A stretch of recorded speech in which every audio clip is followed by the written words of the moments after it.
आज बनवत आहे दोडक्याची भाजी।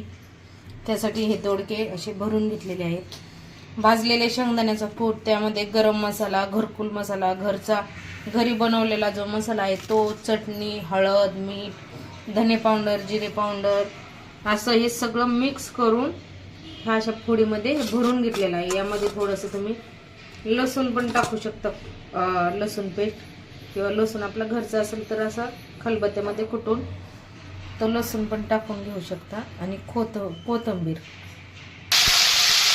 तेलामध्ये मोहरी, कोथिंबीर, जिरे आणि कढीपत्ता टाकून घेतलेला आहे। आता यामध्ये खोबरं लसूण आणि अद्रक हे बारीक करून घेतलेलं टाकून घेतो तेलामध्ये।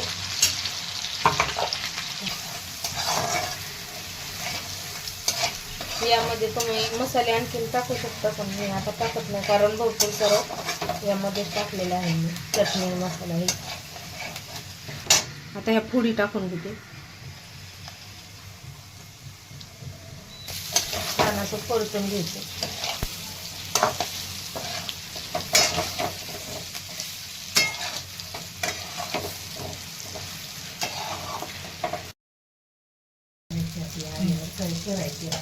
छान असं परतून घेतलेला आहे। आता हा जो शेंगदाण्याचा कूट राहिलेला आहे ना, हे पण टाकून घेऊन परतून घेते। थोडं काही वेगळं केलं आपण,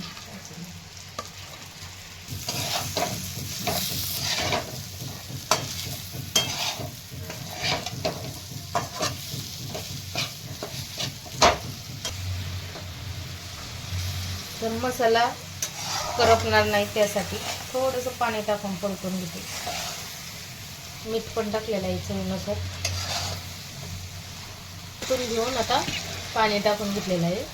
आपल्याला जसा रस्सा पाहिजे किंवा हे दोडके थोडे शिजण्यासाठी तसं पाणी टाकून घ्यायचं आहे। फुल गॅस करायचा। तर आता मी पाणी टाकून घेतलेलं आहे या भाजीला, छान अशी होऊन द्यायची भाजी।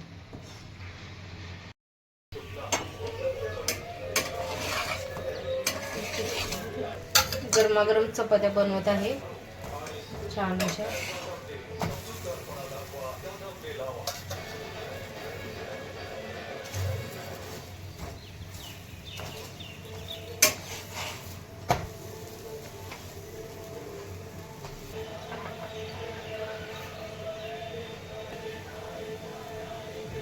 बनवलेलं आहे दोडक्याचा कालवण।